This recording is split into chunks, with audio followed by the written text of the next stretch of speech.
Salut tout le monde, c'est Zarkan, de retour après une toute petite pause pour un 7ème épisode de Pourquoi c'est culte, l'émission où on décortique les films les plus influents de l'histoire du cinéma. Et vu que le confinement c'est pas vraiment fini, je me suis dit qu'il serait assez intéressant de revisiter certains classiques vu que tous les cinémas sont fermés pour un petit moment.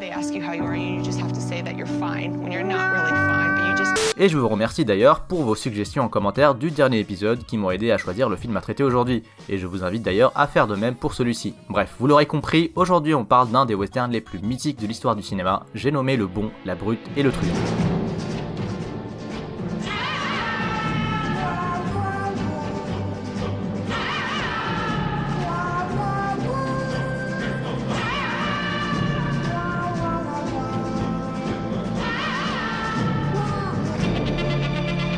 Donc Le Bon, la Brute et le Truand est un western réalisé par Sergio Leone, sorti en 1966 et probablement le plus connu de tous les westerns, qui pour beaucoup est l'un des films les plus proéminents de ce qu'on appelle les westerns spaghetti, et ça on va en parler plus tard.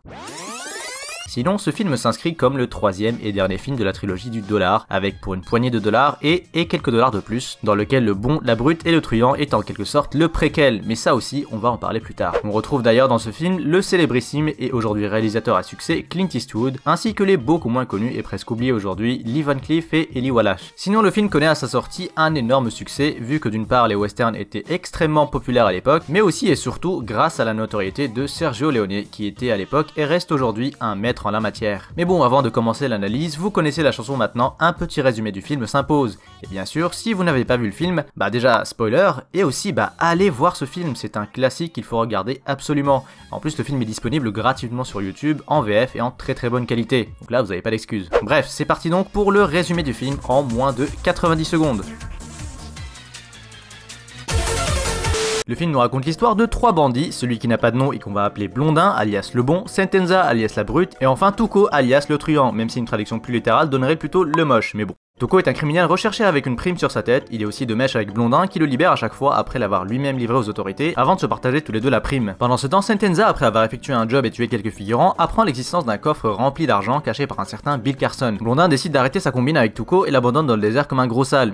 Mais Tuco parvient tout juste à survivre en arrivant dans un petit village. Il décide ensuite de se venger et parvient à retrouver son ex-compagnon et lui rend la monnaie de sa pièce en l'emmenant au désert. Pendant que Blondin meurt à petit feu, tous les deux tombent sur une diligence de soldats, tous morts sauf le fameux Bill Carson, qui révèle à Tuco le nom du cimetière où se cache le trésor. Carson demande de l'eau en échange du nom de la tombe où se trouve le coffre, mais meurt avant le retour de Tuco, mais il donne l'info à Blondin. Tuco décide donc d'aller soigner Blondin au monastère de son frère, mais à peine partis, les deux protagonistes tombent sur les soldats du camp ennemi et se font emprisonner. Ils se retrouvent donc dans un camp où se trouve aussi Sentenza, devenu sergent et qui suivait la trace de Carson jusque-là. Sentenza tabasse Tuco qui s'est fait passer pour Carson pour connaître le nom du cimetière, mais comprend peu après que Blondin est le seul à connaître le nom de la tombe contenant le coffre et lui propose d'aller chercher l'or tous les deux. Tuco est par contre escorté dans un train de prisonniers dont il arrive à s'échapper. Il se retrouve dans un village voisin où il croise Blondin encore une fois. Les deux s'associent à nouveau et réussissent à se débarrasser des hommes de main de Sentenza avant de se diriger vers le cimetière. En chemin, ils se font arrêter par une patrouille de l'armée et Tuco déclare qu'ils veulent s'engager en tant que soldats pour expliquer leur présence à cet endroit. Il parle un peu au capitaine et décide de faire péter le pont. Juste avant, Tuco et Blondin décident de s'échanger leurs infos et ils traversent ensuite la rivière qui les sépare du trésor. Et pendant que Blondin a dos tourné, Tuco en profite pour filer devant. Ce dernier arrive donc en premier au cimetière, trouve rapidement la tombe désignée par son compagnon et commence à creuser. Arrive ensuite Blondin avec son arme braquée sur Tuco qui lui donne une pelle pour creuser. Puis arrive Sentenza qui fait le même coup à Blondin. Sauf qu'il y avait rien dans cette tombe. Blondin décide d'écrire le nom de la vraie tombe sur une pierre qu'il pose au milieu du cimetière. Après une longue impasse mexicaine, Blondin arrive à abattre Sentenza en premier et Tuco se rend compte que son flingue a été vidé. Il l'emmène ensuite à la vraie tombe et contraint Tuco à creuser encore une fois après lui avoir balancé une des meilleures punchlines de l'histoire du cinéma. Après ça, Blondin prend la moitié du butin et force Tuco à se tenir en équilibre sur une croix avec une corde au cou. Blondin fait genre qu'il se casse mais libère Tuco de loin en tirant sur la corde, laissant Tuco fou de rage puis s'éloigne sur son cheval à travers la colline et c'est la fin du film.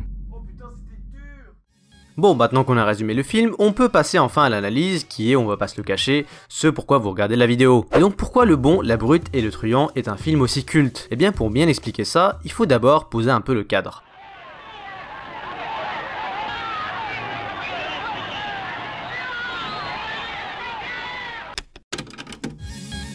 On est au début des années 30, le monde subit de plein fouet les conséquences de la crise financière de 29, et l'une des grosses répercussions de cette crise, bien plus que le chômage et la famine, c'est que les gens n'ont plus assez d'argent pour aller au cinéma, et les studios n'arrivent plus à financer et rentabiliser leurs films. À partir de là, la solution la plus évidente, c'est tout simplement de faire des films beaucoup moins coûteux, des films pas chers et qui plaisent au grand public, et c'est comme ça que le western devient soudainement le genre le plus populaire, étant très facile et peu coûteux à produire, vu que tout est filmé dans des grands espaces. Entre 1930 et 1960, c'est plus de 400 westerns qui sont produits, même si pour la plupart ils étaient pas terribles. Ouais, forcément tout est low cost et produit à la chaîne, bref, ça volait souvent pas très haut.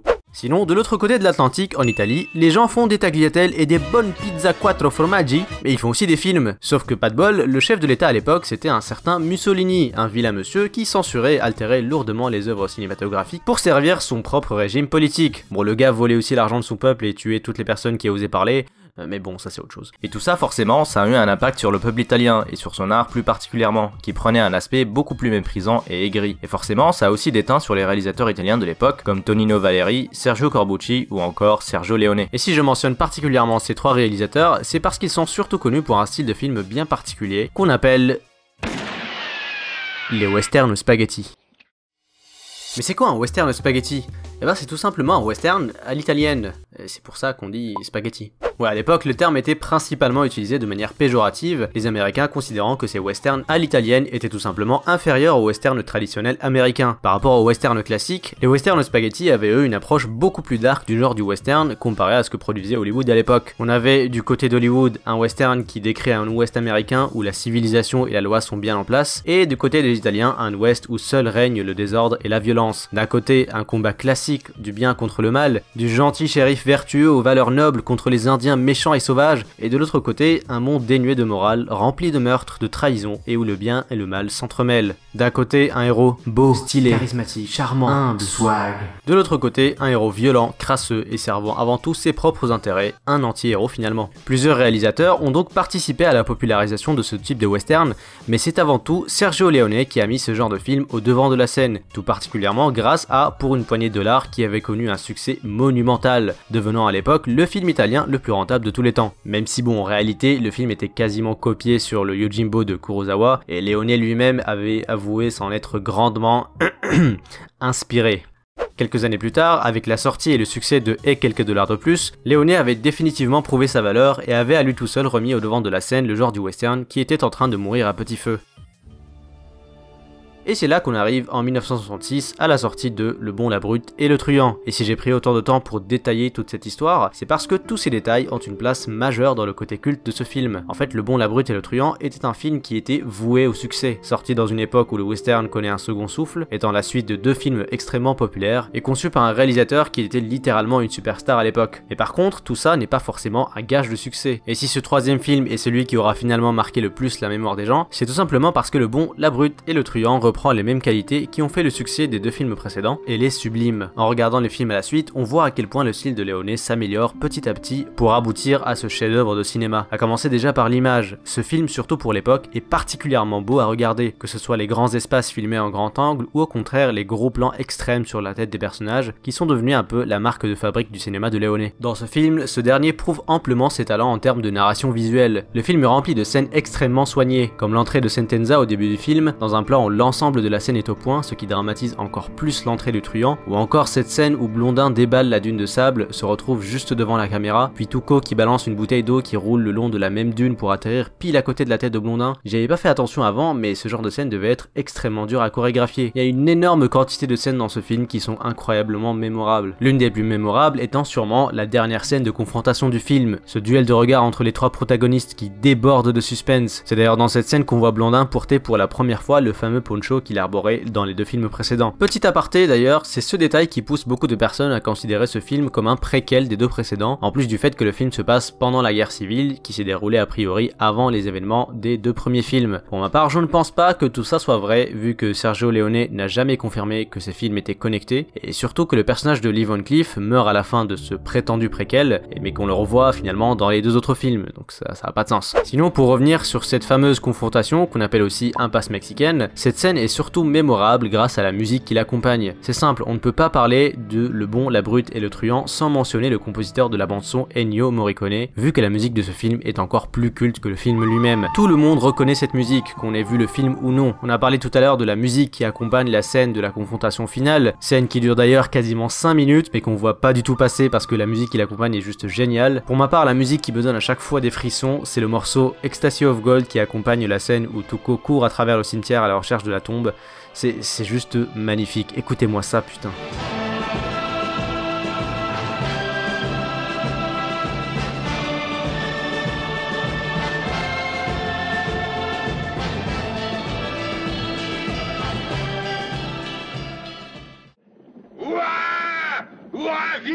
confédération. Voilà, l'image et le son.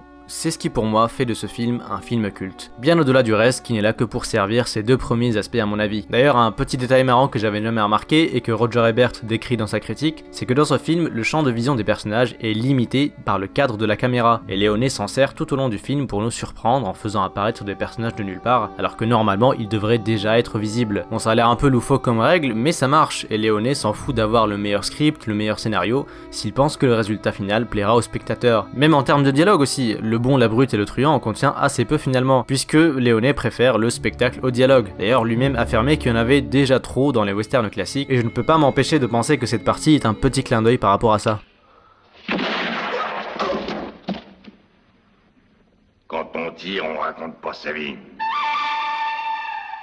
Bref, Le Bon, la Brute et le Truand est un film indéniablement culte et qui a inspiré énormément de personnes. Beaucoup de réalisateurs ont depuis rendu hommage à cette œuvre, comme Tarantino dans son Reservoir Dogs, qui d'ailleurs a souvent affirmé que Le Bon, la Brute et le Truand était tout simplement son film préféré. My favorite movie of all time is The Good and the Bad and the Ugly. Et vu à quel point le film est cultissime aujourd'hui, c'est quand même incroyable de se dire qu'à la base le film, sans surprise, a reçu pas mal de critiques négatives. Une critique du New York Times avait décrit Le Bon, la Brute et le Truand comme le plus cher et repoussant de l'histoire dans ce genre particulier. Un autre critique du Los Angeles Times avait quant à lui dit qu'il était tenté d'appeler Le Bon, la Brute et le Truand le mauvais, le chiant et l'interminable parce qu'il l'est.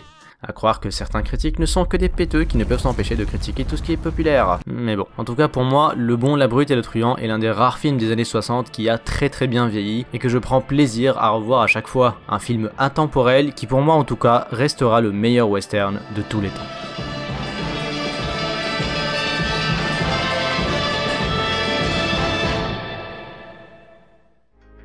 Et voilà pour ce 7ème épisode de Pourquoi c'est culte sur Le Bon, la Brute et le Truand. J'espère que cela vous a apporté quelques éléments de réponse sur le côté culte de ce film, et encore une fois, l'un des westerns les plus connus de tous les temps. Et bien entendu, j'ai sûrement manqué certains détails, ce qui est normal, je peux pas penser à tout, donc n'hésitez pas à me laisser votre avis sur ce film en commentaire. Vous pouvez aussi me laisser des recommandations pour le prochain film à analyser, j'en ai eu beaucoup lors du dernier épisode, et j'aimerais bien que ça devienne récurrent pour les prochains. Donc allez-y, lâchez-vous, je lis tous les commentaires. En tout cas, si cette vidéo vous a plu, comme d'habitude, n'hésitez pas à liker et à vous abonner pour ne pas manquer les prochaines. Sur ce, je vous laisse et je vous dis à bientôt pour de nouvelles vidéos.